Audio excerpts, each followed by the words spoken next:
What's going on, ladies and gentlemen? It is Michael here with Scott, proudly presenting you the ideal Fallout New Orleans. This video is going to take us deep into the swamplands of Louisiana, 200 years after widespread nuclear annihilation. If you've been keeping up to date with the latest Fallout news, you've probably heard all about the Fallout New Orleans rumor. And whether or not the game ever actually becomes a reality, we're going to create our own perfect game right here in this video. We're going to be under the assumption that it is Obsidian who are making this Fallout game, as Bethesda has their hands filled with heaps to do, and after all, it is Obsidian, the makers of Fallout New Vegas, who we all have been speculating about. We've put together a very extensive list of topics to discuss, and even though ideas will overlap, you can navigate throughout the video to hear our thoughts using the timestamp links in the description. In this video, you will hear what we want from an amazing New Orleans Fallout game, and we've also had some discussions with other Fallout 4 YouTubers to get their input too. Mr. Matty Plays, JV 2017, Lone Vault Wanderer, and Camelworks Gaming have all contributed ideas which feature in this video. If you're looking for some excellent Fallout content, the links to their channels can be found in the description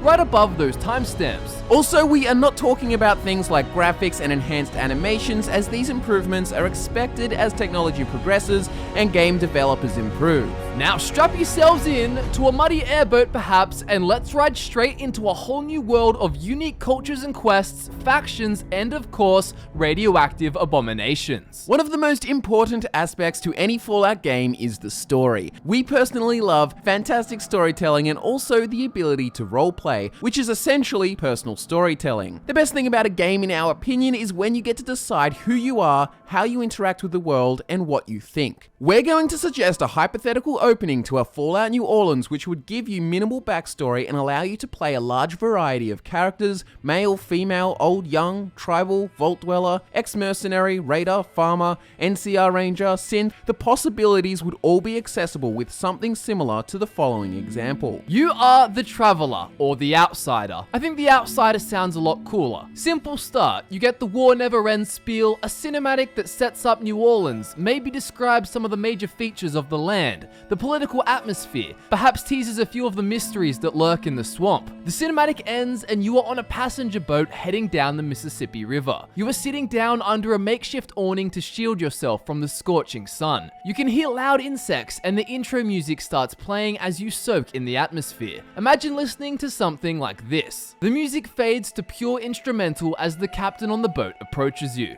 His old, mostly toothless face and crazy eye are a little creepy, but his high-on-life demeanor contrasts that. He exclaims, "You over there, let me get a look at you." You stand up from underneath the shade of the awning, and this is where you customize your character's appearance. After you're done spending endless time making your perfect-looking character, the captain does a funny, cackly coffee laugh and says, "Well, heck, I thought you was someone else. What's your name, sunshine?" Now you enter your name. He responds, "What a fine name." But then a horn sounds from the port that the boat is approaching and interrupts him. "Hold up there, sunshine." He then goes back to the manning wheel as the boat pulls into the port of Laplace. You walk off onto the wharf with a whole host of colorful passengers, ranging from rough types to suits. As you make your way off the wharf, you hold up a paper form in front of your face that denotes an address and a request for package pickup. You then look to the large warehouse-looking building just to the side. The building is an import and export office run by the Mississippi Traders Guild. You walk inside. The place is stacked high with crates and packages and all kinds of clutter. You walk yourself over to the reception desk, being careful not to disturb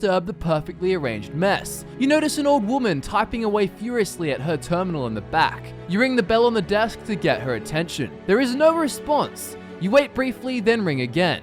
Still no response.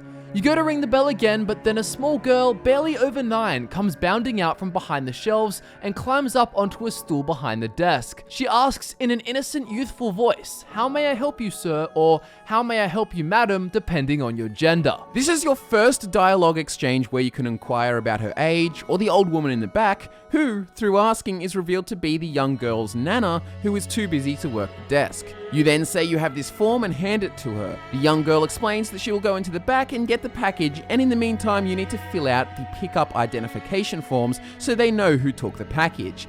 This is where you will be filling out your special stats, traits, and skills, if they were to return. After you fill out this info, the girl returns and hands you the package. You open the box and inside is a Pip-Boy 3000. You attach it to your wrist and leave the office out the street-facing entrance. This is where things get intense and a masked man sprints up to a person next to you outside the office and shoots him point blank, then runs off. There is panic and screaming everywhere. A quest is added which gives you the objective to find the sheriff, or you can ditch the situation and do whatever the hell you like. The world is yours. We really like the way this hypothetical opening is done because it would allow you to be anyone from practically anywhere. The only backstory that is decided is that you have a paper form and you are on your way to pick up the package. This was what JV 2017 wanted. He desired the freedom to truly be whoever you want, to decide where you come from and what you did to get there and just who you are. You could be some 60-year-old raider who shot a merchant and picked up the form and decided to see what the package was. You could be an ex-vault dweller who commissioned a reconstruction of your Pip-Boy and you're on your way to pick it up. There are many possibilities as to why you're traveling down the river to pick up the package. This is also a neat way to add some mystery and also give your character the iconic Pip-Boy, so you also have access to VATS and radio along with its other functions. This opening to the game gives you a taste of the environment and gives you the opportunity to do whatever you like. You aren't just forced into being a family man trying to track down his lost son.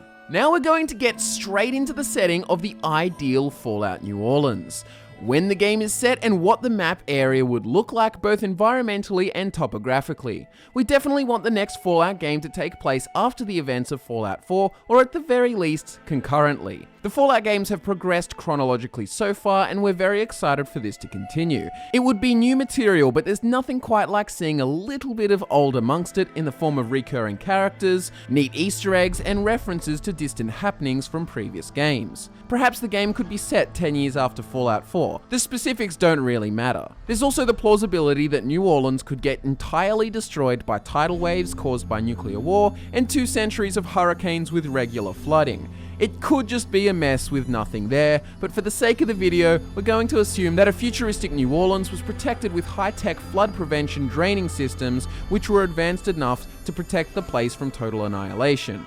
But for now, let's talk about the environment. This example map we carved out includes the New Orleans city, but also an outer Louisiana area. So keep in mind that whenever we talk about New Orleans, we're talking about a whole lot more than just the city. Also, this game may look giant, but don't forget that it would all be scaled down. A Fallout New Orleans would likely be filled with a lot of swamps, grassy flat areas, woodlands, and lots of irradiated water. There's a good possibility that even if New Orleans didn't get hit by a nuke, radiation would be carried through the Mississippi River into the area, causing problems, especially the mutated kind. In fact, the game area we've come up with is split in half by the Mississippi River. Urban areas would reside along this river, and typically these areas would be safer. Swamp areas would be common but found further away and usually be dangerous. The game would be wet, hot, and humid, and there would be frequent rain and thunderstorms alongside regular sticky sunshine and brightness. Most of the areas would be ravaged by cyclones and hurricanes multiple times since the Great War, and perhaps once in the main story, another one could strike a town that once sat peacefully in the corner of the map. The different ecosystems would be home to a whole new variety of irradiated creatures, one of the coolest we thought of being a huge mutated alligator snapping turtle. This could be similar in size to the hermit crab from Far Harbor and look very armored. Lasers could reflect off its tanky shell, and it could even have special defense mechanisms such as pulling itself inside its shell to become invulnerable. I feel like sliding a grenade in there would be really effective, but you might not see it if it disguises itself as a mossy rock. Obviously, alligators themselves are a notable creature, and after seeing those gator claws in Nuka World, it's very easy to imagine what you could find in Fallout New Orleans.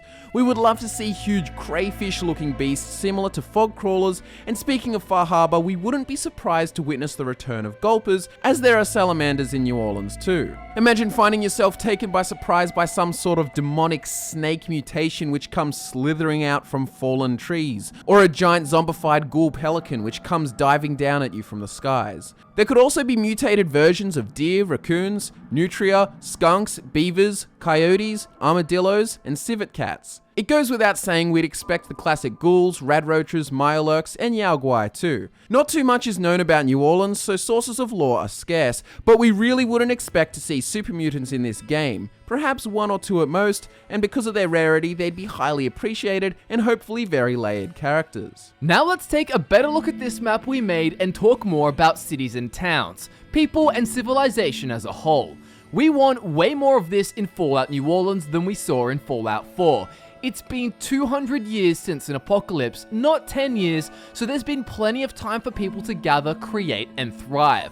We want townships located along the Mississippi River, and we want a boat system which you could use to travel between these towns if you don't want to go on foot. Similar to how in Skyrim there was a horse and cart you could pay for, same deal as Stilt Striders in Morrowind.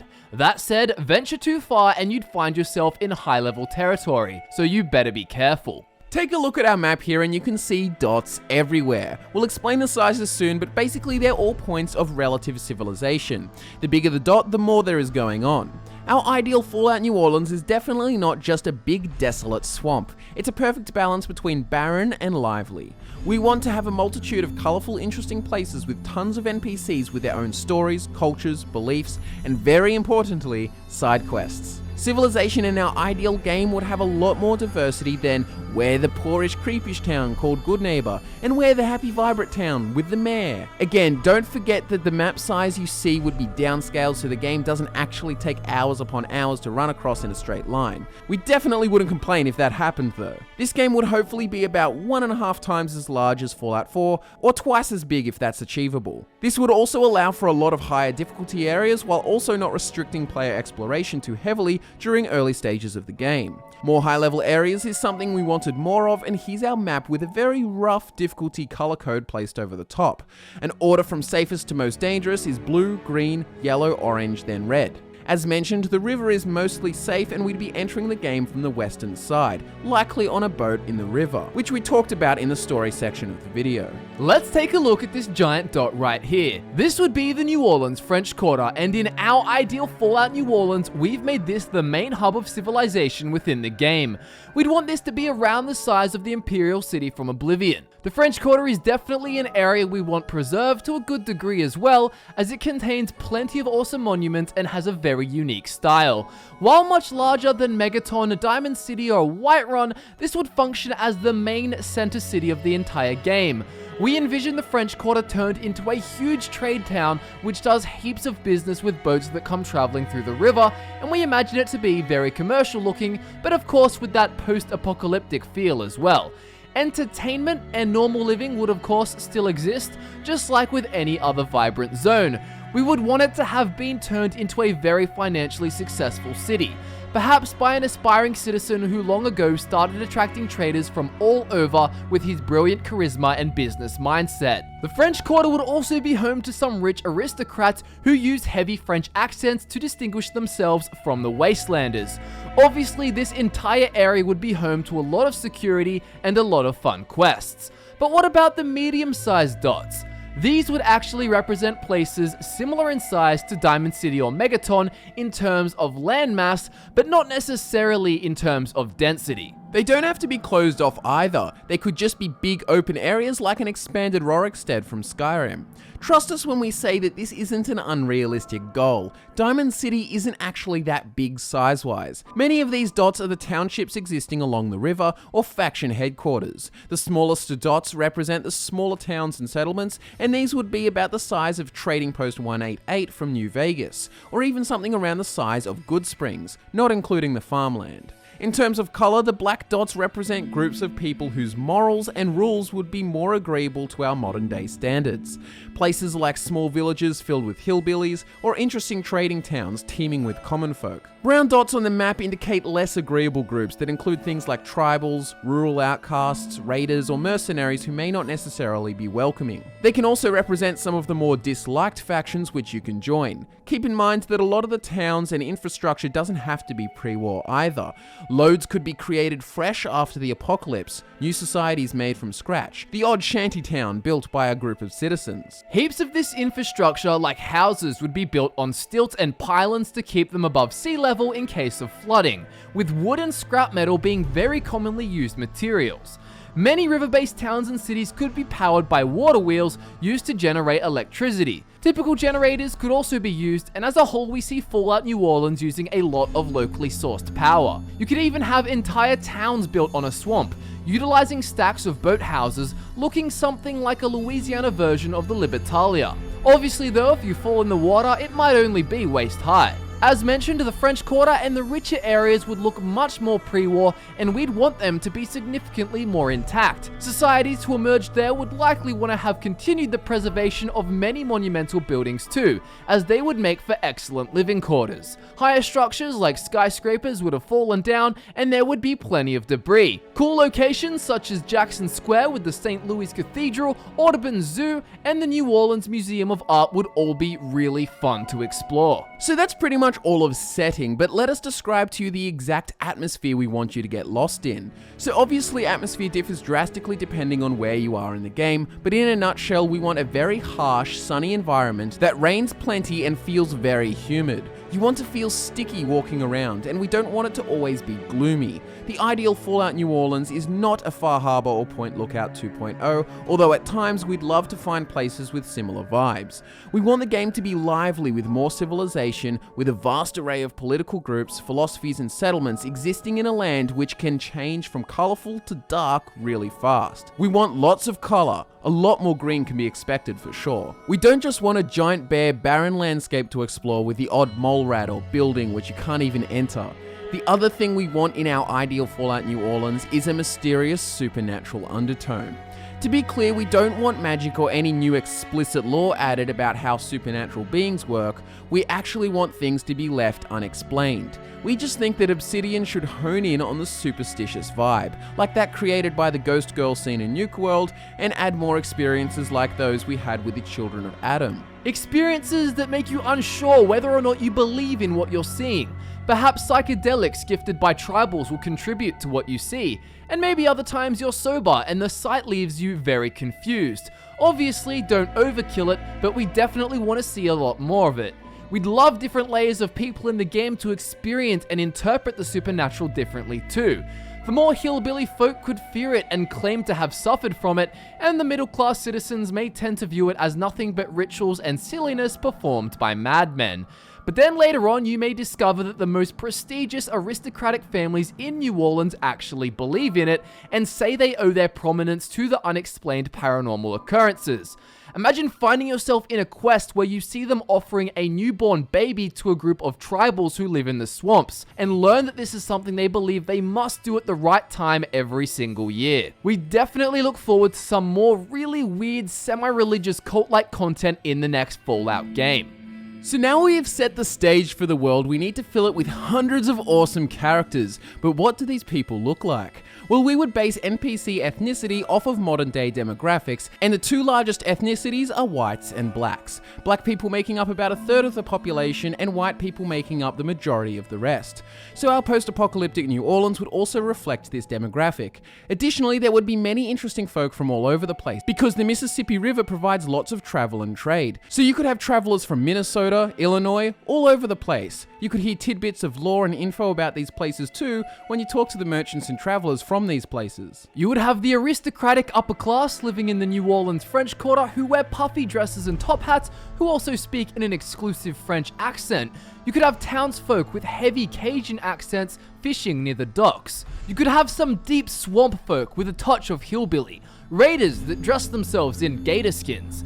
Maybe there are some witches in the fog-drenched towns to the south that are said to practice dark voodoo magic. It's also nice to have callbacks to the old games by bringing in cameo characters, or just characters that give a little nod to old factions, like a middle-aged dude in patched up T-51 power armor that has the helmet and left pauldron missing.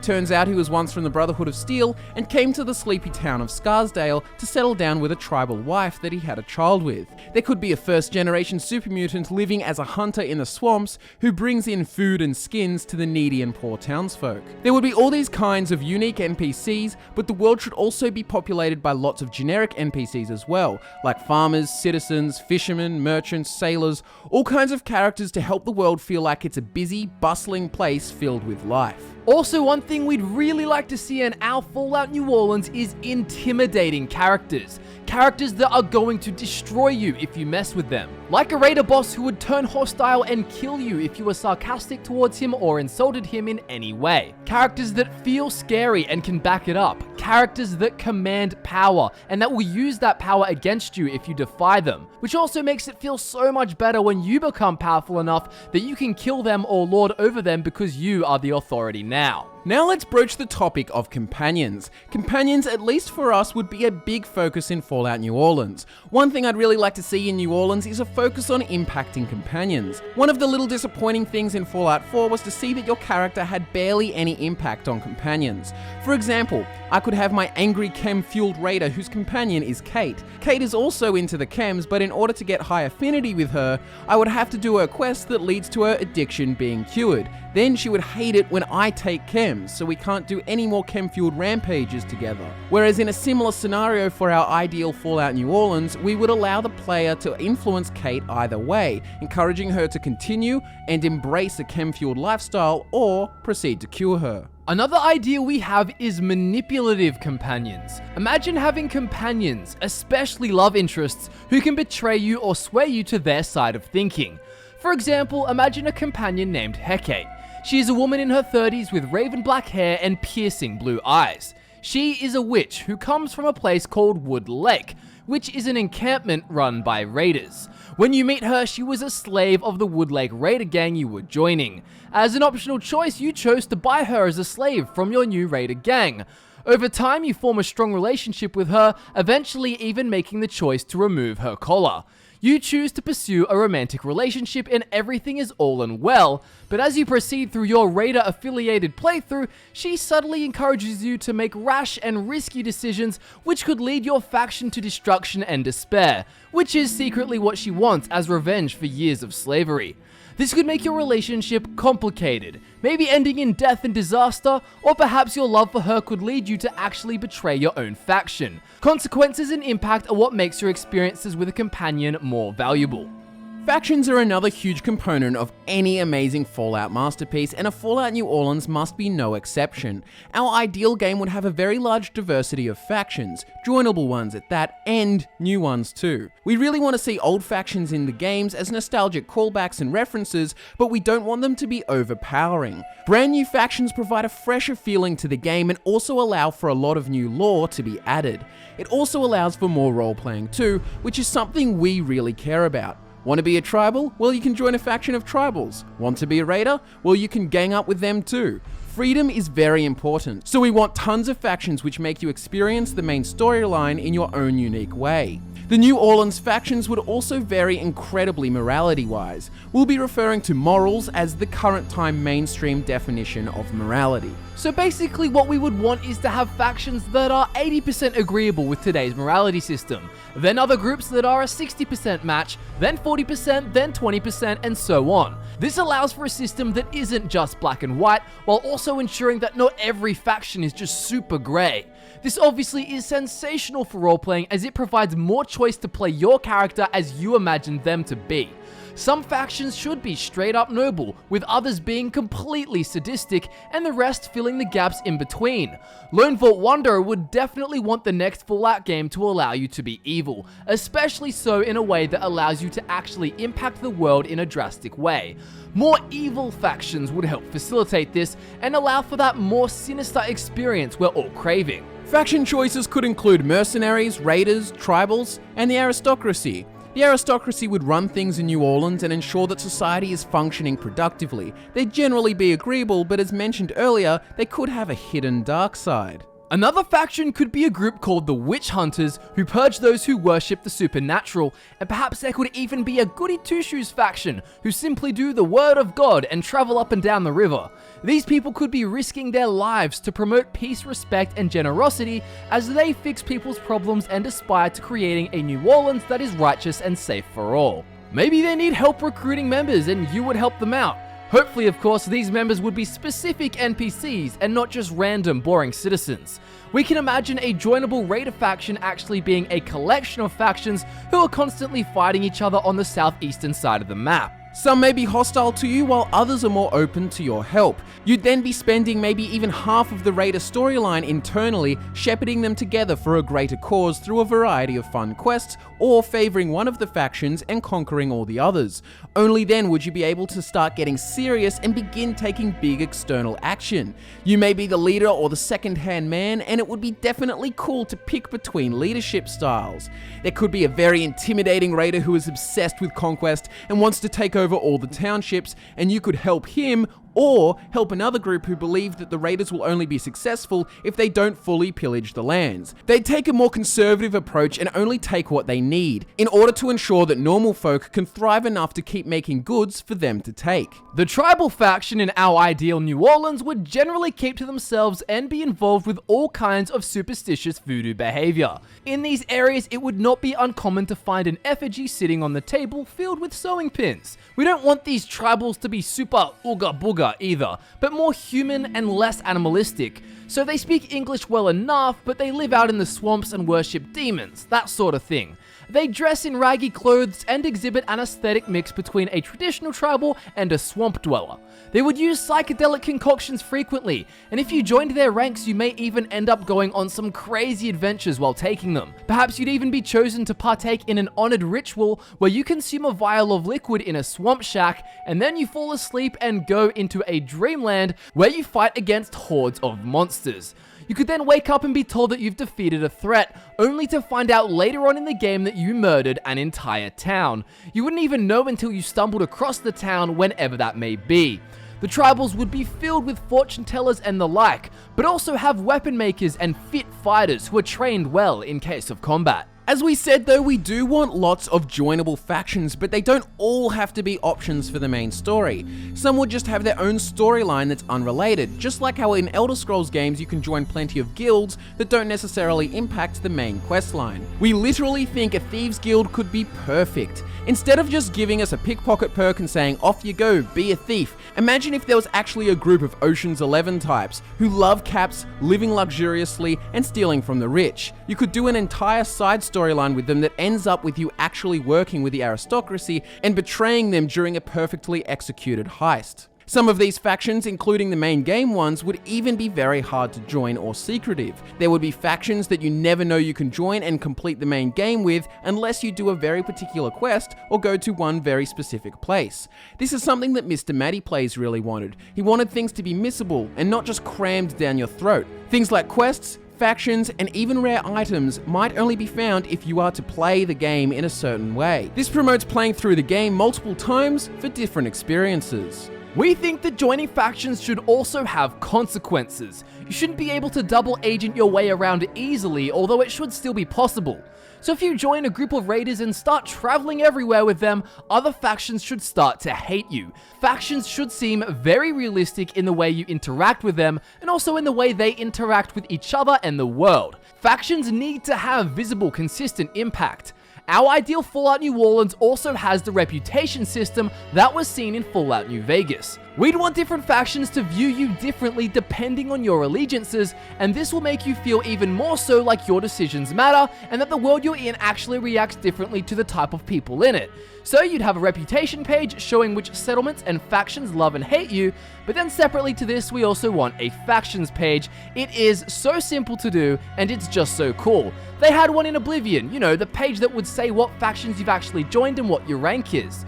It's good to have the separation in between the two pages as well, as this way you could still be well liked by a group without having to join them, if that's what you wanted to do. Especially if you joined a faction group that was more political and involved gaining the favor of others.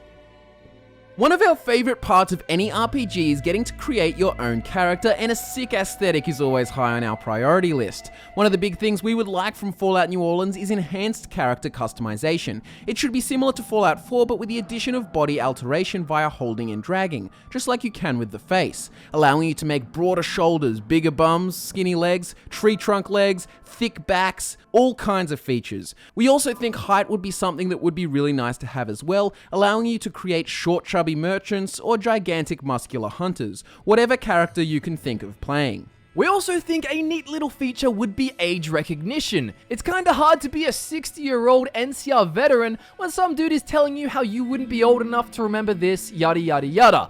We think it would be cool if NPCs actually recognized your age, depending on whether you are old, middle-aged, or young, which would be defined by your positioning on an age slider.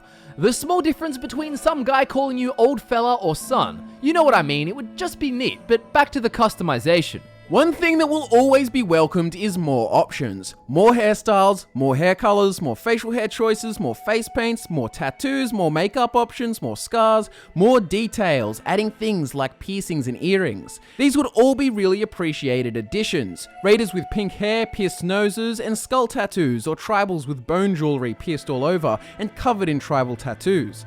Adding tattoos for the body is also a big must. It will make for a lot of really fresh NPCs, as well as giving you the ability to truly create whoever you want to create. Of course, we would also want post-character creation customization, with services like hairdressers, plastic surgeons, and tattoo artists. Unlocking faction tattoos, hairstyles, and other customization is a really sweet idea as well.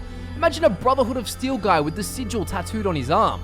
Essentially, lots of details and lots of options gives you lots of characters, therefore lots of replayability, therefore lots of fun and value from the game.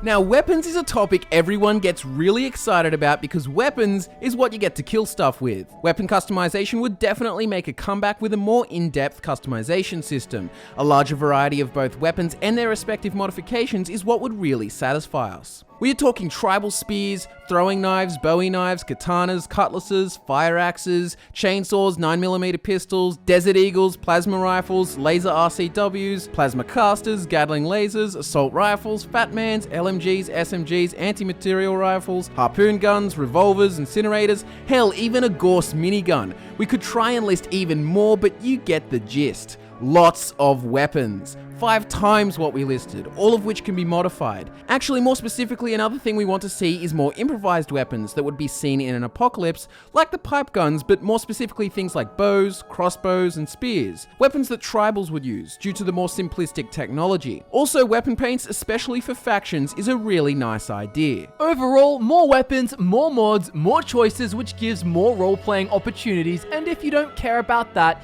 it gives you more fun combinations to kill stuff with. I'd also like to say that with a larger amount of weapons and some weapon-specific perks, you could have some really awesome combinations and playstyles. For example, there could be a perk called Shank, which progressively increases your proficiency with small-bladed weapons as you unlock more ranks, which would allow you to play as a knife-only character, but we'll talk more about perks and stats in a later section. Now let's chat about armor. We really loved Fallout 4's layered armor system. Once again, all we can say is more. In the words of the great Mr. Matty Plays, variety is the spice of life. More clothing choices, more armor choices, and combinations of both are exactly what we want. Similarly to weapons, we would like to see some improvised armors, similar to how you could make the gecko skin leather armor in New Vegas, but in this case it would actually look aesthetically like gator skin or deathclaw skin. The improvised armor would look excellent on tribals and raiders. A deathclaw's teeth used to decorate a gauntlet or a necklace, the ribs of a yaoguai bonded onto metal armor to give it a gnarly aesthetic. Improvised and extensive crafting for armor would even further incentivize use of the armorer perk, and rather than just upgrading damage resistance, there could be a lot more interesting effects. For example, Deathclaw armor could have super high resistances, but a drawback of using it is that it has pheromones that attract Deathclaws. If you were to have a high enough armorer rank, you could actually upgrade it to remove this effect. That's just a bit of an interesting idea I came up with, but now let's move on to the armor everyone loves. Power armor. Power armor was one of the best improvements in Fallout 4 over the other games. You actually felt like you were in a suit of powerful armor rather than a metal tin can. So we want power armor to stay exactly the same, but there is something I would suggest. Increase both the variety and the rarity of power armor. In Fallout 4, you basically get handed power armor straight away, and then it's quite easy to join the Brotherhood and get access to T60 quick smart. You then have the second best power armor in the game. Most of the time you level so fast you don't even get a chance to see T51. In our ideal Fallout New Orleans, we would limit power armor to specific NPCs and locations, with some parts sold at vendors. The reason for all of this is so you actually feel rewarded when you attain power armor.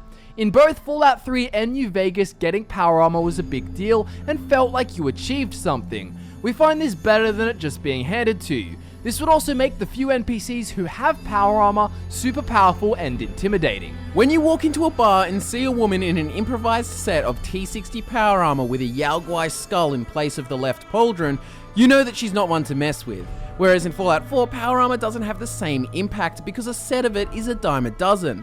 And of course, my final point on power armor would be to add more types. You could have T45, T51, T60, Exo-1, but we want to see some Hellfire Enclave armor, or the Enclave standard power armor from Fallout 3, as some rare suit found in a crashed Enclave vertibird that was fleeing from the Capital Wasteland. There could also be some different Raider power armors, like those improvised from car and boat parts. Customization is a really cool aspect of power armor, and we would definitely want to see that back with lots of paints and upgrades. Let's talk about legendary weapons and uniques. We'd like to suggest that random legendary weapons are removed in our ideal Fallout New Orleans for the reason that they diminish the worth of unique weapons. With legendary effects on every weapon at every corner, unique weapons no longer feel unique.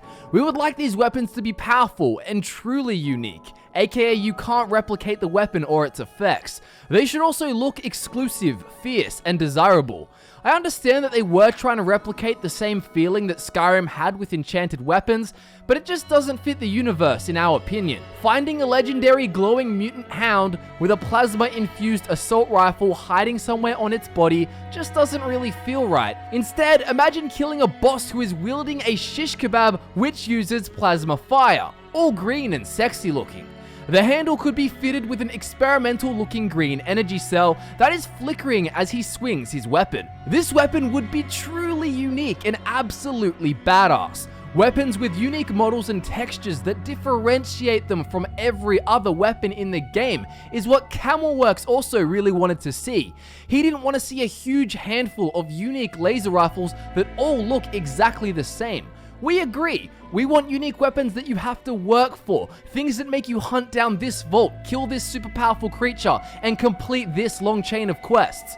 I'm sure Mr. Camel would love some more weapons to make some sweet guides on, and very importantly, both him and ourselves want to feel like we've actually achieved and earned these awesome weapons that cannot be replaced. Now, chems were another thing done super well in Fallout 4. Jet actually slowing time, visual changes, and your character responding to the chems were all things we really liked.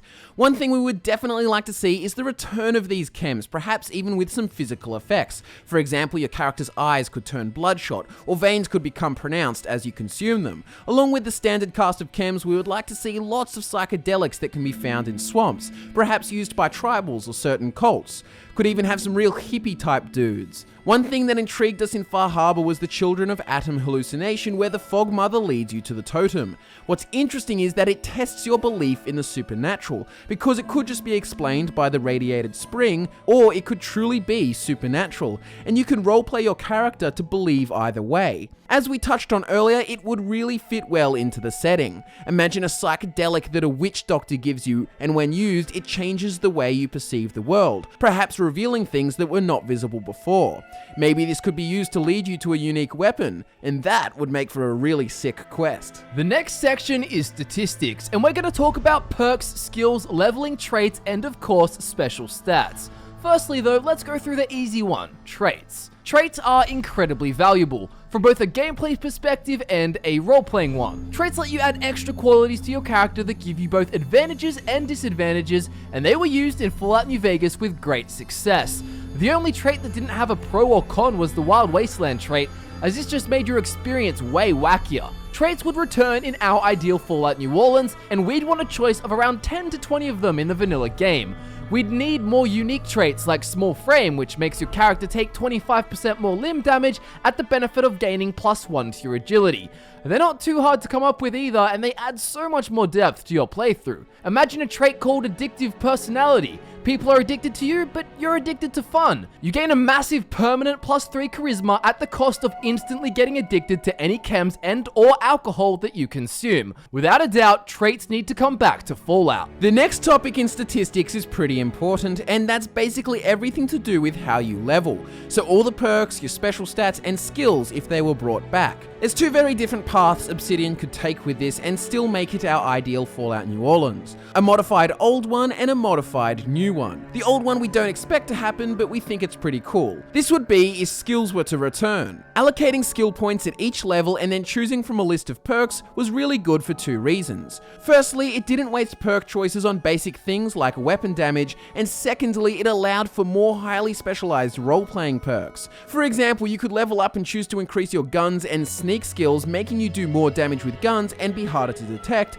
but then because you want to make a tribal character, you pick the unique Tribal Wisdom perk, giving your character very niche advantages that specifically fit the theme you want to create. Obviously though, perk skill requirements would still need to be cleaned up a little bit. Silly things like needing a high unarmed skill to get a perk which also affects the melee weapon skill shouldn't be there. For example, the Slayer perk should require 7 agility, 90 unarmed, or melee weapon skill, as melee characters shouldn't be forced to waste skill points on something they don't use to benefit what they do use. But enough about that old system, let's talk about sticking with the new one, which admittedly isn't that bad. We don't see Obsidian going back to the old system, so here's what we suggest they do to stick with the new system while still having the unique character building options granted by the old one. So the things that special stats affected in Fallout 4 could remain in Fallout New Orleans. Intelligence should still affect leveling speed, which should still be based on XP, although it would be cool to add more complexity back into what stats do, like having weapon strength requirements for better handling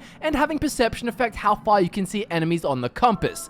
But we came up with a way that doesn't even need this, a way that doesn't add back skills but improves the current perk layout system so much that you'll never have to worry about skills and the old special stat effects again. We also love the old system of starting with 5 in every special stat and then working from there with a surplus of 5 to add, but with the new system that doesn't really work so well. So what we suggest is keeping the current perk system but changing each individual perk into something new, its own tree. You'd also start with 1 in every stat and a hefty 21 points to assign. So having perks within perk trees may sound complex at first, but it's actually pretty straightforward, it's not hard to do, and it adds so much more into the game. So instead of having Big Leagues, Iron Fist, and Basher as 3 separate perks, wasting all that potential space in the strength tree, you just have one perk tree in the strength 1 slot called Close Quarters, or something like that.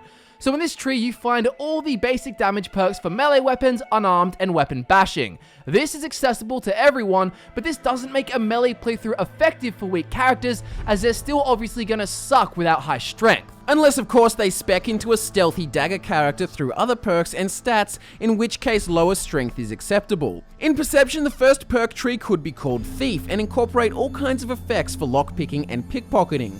In Endurance, we envisioned a base tree called Resistances. This allows you to get effects revolving around perks like Toughness, Refractor, and Rad Resistant.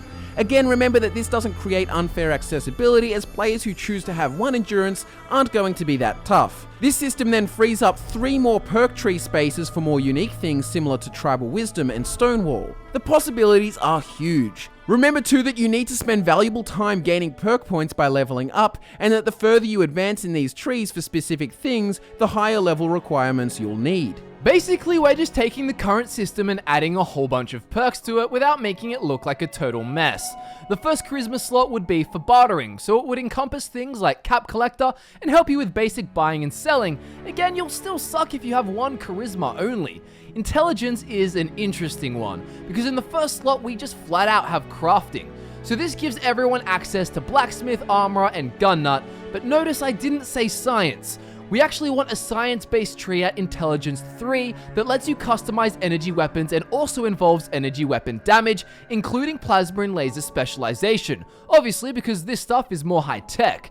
But by having all the other crafting stuff at Intelligence 1, it lets players gain access to playing the game how they want to, without them having to spec too much into a stat like Strength, just so they can change the color of their armor. If you're worried about this making crafting too accessible, that's why we put energy weapons somewhere else, but it's also why we recommend having secondary crafting requirements being more common. For example, needing robotics expert to customize an Assaultron head pistol.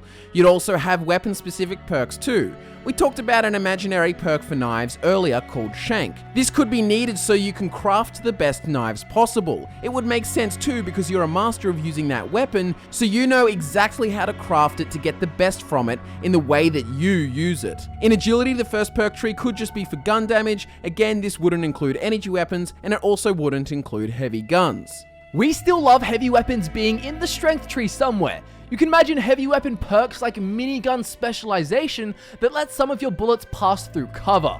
But back to the gun damage for the first agility slot. This would account for gunslinger, commando, and rifleman. It makes sense, everyone can use it, and it creates more space for new perk trees to be added. In luck, the first perk tree would be called something like looting, and in it you would find perk ranks for things like Scrounger and Fortune Finder, and even some other cooler ones that do things like increase your chances of finding rare weapons. We think that mastery of explosives should be kept in the perception tree and include things like landmine specialization and even be required for crafting certain weapons. Things like steady aim for strength would just be added into something called weapon handling, which would improve hipfire accuracy but also contain perks for things like recoil reduction. In agility, you could just have some sort of perk tree for speed, and inside it you could find perks that increase weapon swinging speed but also things like reload speed and movement speed. Other ideas we had include making a charisma perk tree called Pacification that blends Wasteland Whisperer, Intimidation, and Animal Friend into one section, and again this would free up a ton of space for much cooler perk trees. Lone Wanderer and Inspirational could also be put under one perk tree called Companions or Attitude. In the mechanics section, we have a few bits and pieces to talk about, but first I'm going to hit you with the most controversial one. Remove settlement building. Now, we have nothing against the concept itself, it's cool, and we had fun with it in Fallout 4, but the fundamental problem with it is that every single settlement you can create yourself is a place that could be filled with unique NPCs and quests. The town would have backstories and more lore to uncover. We would much rather have the world of Fallout New Orleans dotted with actual towns that have all these features. I'm even down for a settlement or two that you could maybe become mayor of and customize, but we wouldn't just want the whole map covered in these settlements. It's not hating on settlement customization, it's just recognizing that there is an opportunity cost. Every second they were working on settlement building, they could have been working on and adding to the small amount of side quests in Fallout 4. So we would prefer they focused on what makes RPGs great: stories, role-playing, quests, and world building. Settlement building was also something that was somewhat forced upon you, which we really don't want in Fallout New Orleans. So in summary, out with the settlement building and in with the unique towns and settlements filled with unique NPCs and quests. Removing voice acting is also high on our priority list for a few reasons. Playing the grieving Boston-born mother or father makes it difficult to be some raving psycho. When you get into conversation, your characters all sound the same, regardless of age, demeanor, and intelligence. This is one of the reasons we think Fallout 4 lost a lot of its replayability, compared to games like New Vegas and Skyrim. The backstory and voice acting restrict your role-playing ability. If you want to be some old veteran, you can't. If you want to imagine sounding like an insane raider, you can't. So what we suggest is remove voice acting, keep the cinematic dialogue, and add in more dialogue options. Full sentences that tell you exactly what you're going to say. In an ideal world, we'd say, let's have 20 voices to choose from, but that would mean an insanely high budget that we don't think any company would fork out for. So we think it's simpler if we just roll without protagonist voice acting. With all this talk of dialogue, there is another thing we'd like to address. That would be conversation checks and options. Remember in New Vegas when you could use your gun skill or cannibal perk to actually have unique speech options? We want this back. We think there should be your standard speech checks related to charisma, but we also want to see some unique ones. Convincing thieves that you would gun them all down before they'd even leave the bar because you have the quick hands perk. Or convincing a scientist to allow you into a restricted area because you have the nuclear physicist perk. Things like this all help roleplaying and make your playthrough experience distinctive. Raiding and robbing options should also be available, allowing you to threaten people with death if they don't hand over all they have. You could do this sometimes in Fallout 4, like with Trash Can Carla, but it just feels out of place because for the rest of the game, you have to be this kinda half-baked bad guy. Also, sex and flirting is something that should be revamped. In the older Fallout games, it was a significant part of the world, with perks like Lady Killer and Black Widow actually giving you unique dialogue options and unlocking unique scenarios. Sex is incredibly important to modern society, and in post-apocalyptic society, this would also be the case. It's one of the most basic human desires. Anywhere there is desperation, prostitution is usually rampant, and where there is money to be made from sex, there usually pops up red light districts and places to go for pleasure. Filling the right environments with these kinds of places and NPCs would help world build a more realistic environment. Also, who doesn't love sex? Now for some smaller mechanic adjustments. First, we'd like to be able to use grenades in VATs. This was one thing we missed. Because explosives were actual equipped weapons in previous games, you could target enemies with them in VATs. We'd like the same system that Fallout 4 had, just to add a control that allows you to target and throw your explosives in VATs. There are also some very simple fixes we would like that, strangely enough, Bethesda took a step backwards with. All notes, passwords, audio logs, and holotapes should, when found, be included in a separate section next to quests and map in the Pip-Boy, not cluttering the MISC section in your inventory. A keyring is also perfect. You have a keyring in your inventory, which when you select opens up all the keys that you own, rather than having a list of hundreds of random keys filling your inventory. There are just some organizational things that the Pip-Boy menu could benefit from. Also, like we mentioned before, we'd like a section that denotes your reputation and allegiances with factions. Hunting would also be a really fun mechanic to add in Fallout New Orleans. It fits in with the vibe of the area, and it would provide for a very immersive playthrough for anyone who wants to live off the land. It wouldn't be a major feature of the game by any means, but it could have its own perk tree with things like tribal wisdom in there and other perks for more traditional hunters. Hunting would involve you being able to harvest an animal or creature for its skin, meat, and other materials. This would work perfectly for players who want to craft interesting armors that have parts of turtle shell or alligator scales. Imagine that there's a giant legendary Yaoguai with a unique black and red fur color, and after you kill it, you can then craft an exclusive outfit with its coat. It would also be another way of making caps, and definitely be viable as a main method if you put perk points into it. One of the best things in Fallout is seeing and defeating giant mutated creatures, and we think it would be awesome to incentivize this even more through monetary gain and unique benefits for role-playing and gear. It would also be perfect if there was a survival or hardcore mode again. Also, we want to throw out an idea just to see what you guys think about dual-wielding weapons. Dual-wielding one-handed guns and one-handed melee weapons. Things like combat knives, revolvers, SMGs, and hatchets. Obviously, this would increase damage output drastically, so the drawbacks would be the inability to block for melee or unarmed, and guns would have 120% more reload time compared to just one of the same gun. You would also be unable to use iron sights, which gives more use to perks like steady aim, increasing hipfire accuracy and damage at later ranks. It could also make for some really cool gunslinger characters. The other disadvantage to this insane damage output is that you run through twice the ammo in half the time. There would be some kind of perks or perk tree regarding dual wielding as well, and it would probably require high agility. You could also wield a melee weapon and gun, which gives you versatility, yet you still can't block, use iron sights, or reload fast. But the opportunities for role-playing and fun gameplay makes us think it would be a worthwhile addition. Think of charging through a horde of ghouls with a revolutionary sword in one hand and a revolver in the other. You get the idea, so let us know what you think. And that concludes our ideal Fallout New Orleans. Thank you so much for watching the video this far. It means so much to us that you care about the awesome content we come up with. Remember to subscribe to our channel for more videos very similar to this, and definitely go subscribe to the other amazing YouTubers who contributed to this video. A massive thanks to Camelworks Gaming, Lone Vault Wanderer, JV2017, and Mr. Matty Plays for their input. Their channel links are in the description, right near the timestamps, which you can use to navigate throughout this juggernaut of a video. Again, Scott and I are so grateful that you've enjoyed this creation, and we look forward to nerding out with you again very soon.